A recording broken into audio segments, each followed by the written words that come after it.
টি-20 বিশ্বকাপে বাংলাদেশের অংশগ্রহণ নিয়ে যে সম্ভাবনা অনিশ্চয়তা তার আজই শেষ পর্ব।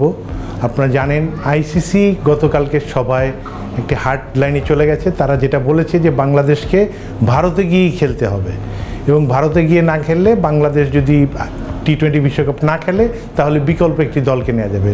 কারণ আপনারা জানেন যে বাংলাদেশ নিরাপত্তাহীনতার ইস্যুতে ভারতে বিশ্বকাপ খেলতে যেতে যে চাননি বা এ নিয়ে যে আইসিসির সাথে যে দিন দরবার বা ক্রিকেট কূটনীতি তাতে বাংলাদেশ হেরে গেছে।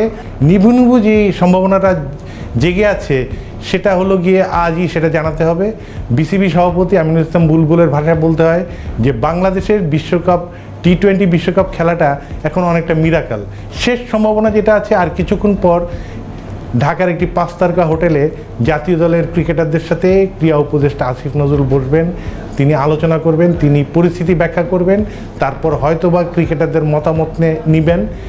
যদি সেখানেই কিছু সম্ভাবনা থাকে তাহলে হয়তো সেখানেই হয়তো থাকবে, সেই সবার পরে হয়তো সিদ্ধান্ত আসবে। তবে আমরা আশা করতে পারি যে একটি সুসংবাদ আসবে। Saidur Rahman Shamim, channel I, Dhaka.